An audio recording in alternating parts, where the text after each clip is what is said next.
कांग्रेस नेता और लोकसभा में नेता प्रतिपक्ष राहुल गांधी के बयान को लेकर देश भर में सियासत तेज है। राहुल गांधी के संसद में दिए गए भाषण के राष्ट्रीय जनता दल यानी कि आरजेडी ने समर्थन किया है। आरजेडी ने कहा कि राहुल गांधी ने बीजेपी को बिल्कुल सही आईना दिखाया है। सनातन का काम किसी को डराना और धमकाना नहीं है, बल्कि सौहार्द का वातावरण बनाना होता है।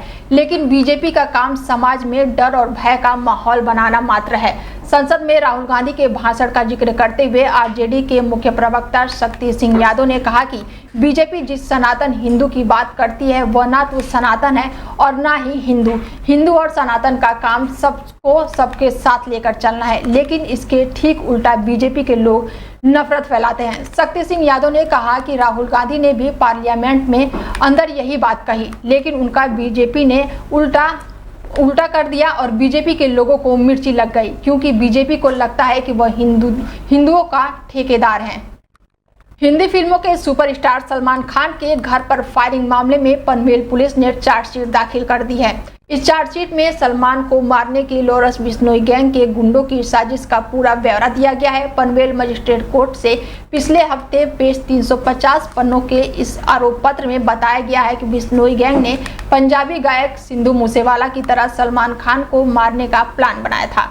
चार्जशीट के हवाले में बताया गया है कि बिश्नोई गैंग के गुंडों के mobile phone, WhatsApp group, mobile tower location की जांच और उनके ऑडियो वीडियो कॉल की तकनीकी जांच से इस पूरी साजिश का पर्दाफाश हुआ है। इसमें बताया गया है कि लॉरेंस के शूटरों ने सलमान खान के पनवेल वाले अपने फार्म हाउस में शूटिंग के लिए निकलते या लौटते वक्त उन पर हमला करने की योजना बनाई है। इस हत्या को अंजाम देने के लिए AK-47 सहित कई हाईटेक हथियारों की मांग की गई है। बता दें कि चार्जशीट के मुताबिक इस केस की जांच अप्रैल की शुरुआत में शुरू हुई थी, जब पनवेल के पुलिस इंस्पेक्टर नितिन ठाकरे को सलमान खान पर हमले के बारे में खुफिया जानकारी मिली।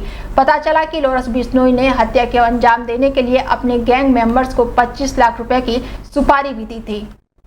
समाजवादी पार्टी के मुखिया और कन्नौज से सांसद अखिलेश यादव ने लोकसभा में भाषण देते हुए बीजेपी पर शायराना अंदाज में हमला बोला है। उन्होंने कहा कि चुनाव के समय 400 पार का नारा दिया गया था, लेकिन जनता को धन्यवाद देना चाहता हूं कि उन्होंने लोकतंत्र को एक तंत्र बनने से रोक दिया। अखिलेश ने आगे हमलावर होते हुए शायरी पढ़ते हुए कहा कि आवाम में तोड़ते हुए हुकूमत का गुरूर दरबार तो लगा है बड़ा गनीमत। बता दें वो बीजेपी को चुनावी हार का भी जिक्र कर रहे थे। अपने भाषण की शुरुआत करते हुए अखिलेश ने स्पीकर ओम बिरला को बोलने देने के लिए धन्यवाद कहा। उन्होंने कहा कि सत्ता पक्ष और विपक्ष अपनी बात रख रहा है। सभी सांसदों और आपको धन्यवाद देना चाहता हूं। उन मतदाताओं को भी धन्यवाद करना चाहता हूं जिन्होंने लोकतंत्र को एक तंत्र बनने से रोका। उन्होंने चुनाव के समय बीजेपी की तरफ से दिए गए 400 पार के नारे का जिक्र किया। सपा प्रमुख ने कहा कि चुनाव के समय 400 पार कहा गया था, लेकिन जनता को धन्यवाद दूंगा। सपा अध्यक्ष अखिलेश यादव ने सदन में कहा कि हम जातिगत जनगणना के पक्ष में हैं, क्योंकि इसके बिना सामाजिक न्याय संभव नहीं है। देश की सुरक्षा के साथ अग्निवीर योजना लागू करना समझौता किया गया है। मुझे ईवीएम पर भरोसा नहीं है। मैं उत्तर प्रदेश की 80 लोकसभा पर भी जीत हासिल कर लूंगा, तब भी ईवीएम पर भरोसा नहीं होगा। लोकसभा में यूपी के पूर्व सीएम अखिलेश यादव ने कहा कि यूपी में सभी पेपर लीक हुए हैं। कई ऐसे राज्य जहां के बच्चे पेपर तो देने गए, लेकिन पेपर लीक हो गया। नीट का पेपर भी लीक हो गया। आखिर ऐसा क्यों हो रहा है? सरकार पेपर लीक इसीलिए करा रही है क्योंकि वो नौकरी नहीं देना चाहती है।